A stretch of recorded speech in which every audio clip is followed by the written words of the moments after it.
addressing the idea of universal morality, it's impossible not to run into the reality of apparently good people doing apparently bad things.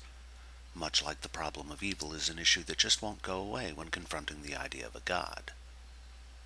This may be uncomfortable for many, but because I can't build my own model of the universe with such a deity as part of its foundation and have it retain any consistency with what I see in the real world, it's simply unnecessary for me to include it. And I would argue that it's necessary for me not to do so unless such evidence is presented, evaluated, and found to be reliable. This leads to an even greater moment of discomfort. If there is no universal arbiter, then all the concepts that rely on such things are absolutely baseless if they are introduced and used, and this includes the idea of a universal moral code and the possibility of being granted absolution for whatever you did. It also requires the dismissal of the universal concepts of excuses and blame from the overall idea of morality, since both of those things require an external observer in a superior position of power and moral authority, which again there is no evidence for.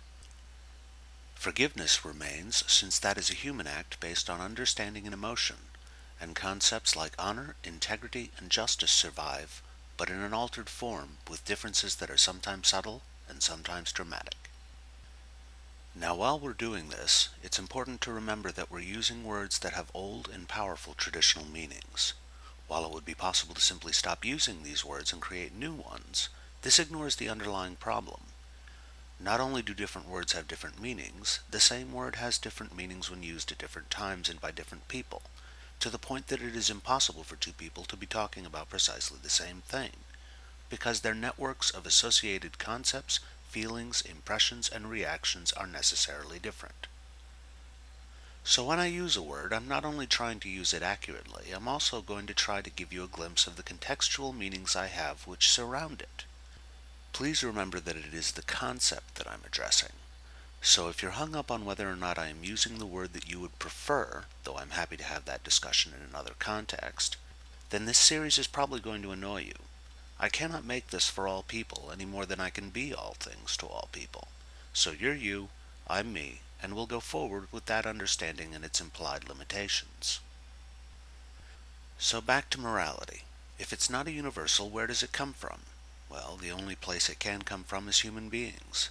Language can't give us morality since we've already established that intended meaning cannot faithfully be conveyed between minds, therefore it is limited to the hope that words can touch the right concepts in order to encourage the reader, watcher, or listener to focus on the intended set of complex associations. It's unproductive to appeal to human nature, since we've already established that sometimes good people do bad things, and do so in bewildering variety. Humanity is complex, and we don't understand enough about it to even know if we can draw general conclusions. Therefore, we need to return to underlying concepts that we do understand and work upward from there. Now, it's when facing questions like this that most of us fail to resist the very powerful urge to appeal to abstract concepts and claim them as universal. This is where we get ideas like original sin from, or we can realize that life entails a great deal of suffering and confusion, and blame our desires on the suffering, rather than turning to the source of the situation and ask the very human question, what the hell is going on here? Well, the simplest answer is everything, and we can only perceive small parts of it at a time. Lots of stuff is happening all at once, all over, with interwoven causes and effects, complex consequences arising out of tangled conditions and circumstances, with little or no apparent order if you try to isolate any one part of or moment in the changing system that is our universe. What you can do is try to understand these processes and to frame your view of things with a mind to their consequences, which is a workable start since everything that exists within the universe impacts something else, even if only by its existence. With self-modifying and self-directed systems such as living things, the idea of responsibility follows quite nicely, since someone actually initiated an action within and prompted by the larger context around that act and within them.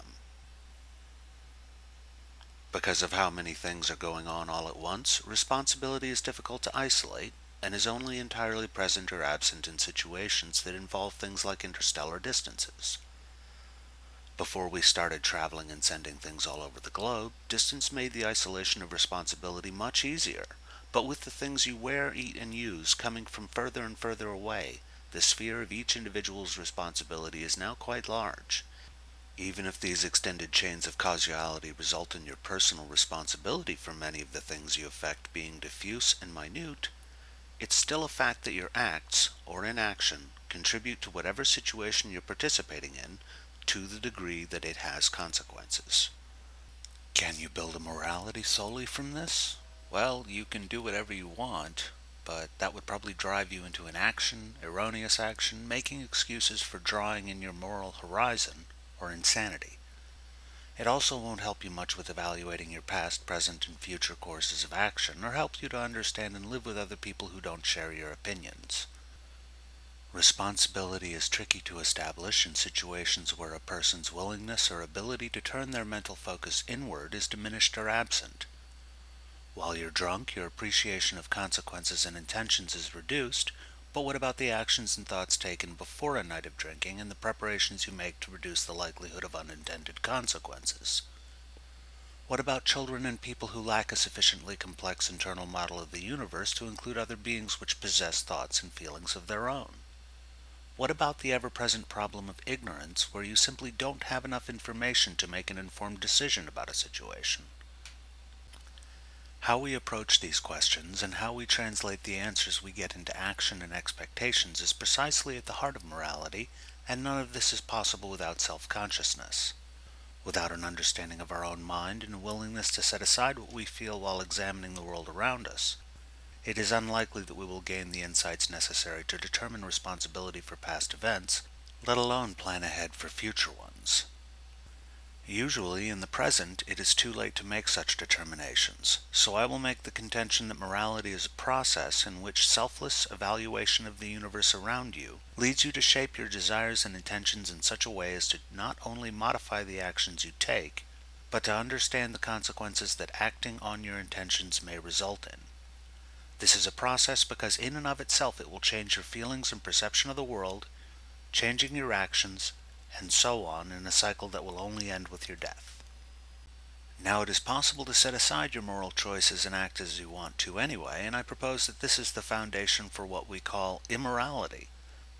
Looking at the prospect of doing tremendous damage to someone else and saying, "I don't care," is both a denial of responsibility and an abrogation of the duty you have to understand and shape your own thoughts and feelings.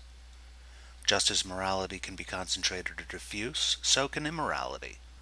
Not all immoral acts are the same because, like moral ones, they take place in the intersecting set of complex systems that is our universe, but it is undeniable that they happen. Now, I'm not making the case that acting with diminished responsibility is immoral. If you are unable to face the idea that your actions have consequences, or it simply never occurs to you to do so, then you are turning away from morality entirely. Your actions based on that rejection or indifference are amoral, which I would further argue is the state in which most actions in the world are taken.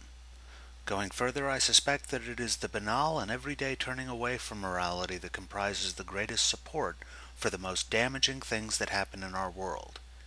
Amoral indifference in the larger society makes it possible for people to commit more egregious acts, either amorally or immorally, which then can pass uncontested. Now, if this makes you feel uncomfortable, thoughtful, or even it seems simple and basic to you, then good. This means I'm not a lunatic shouting in the wilderness. If this seems daunting, then don't worry. All I've done is explain an idea that all human beings approach in one way or another, and it's one that becomes easier to approach consciously with time and practice. If you disagree with something that I've said, please tell me why, and hopefully I can learn. If, however, you feel it necessary to tell me that morality is the province of religion and that you can't define it in terms of the real world, then you haven't been paying attention. I just did. Thank you for your time and attention.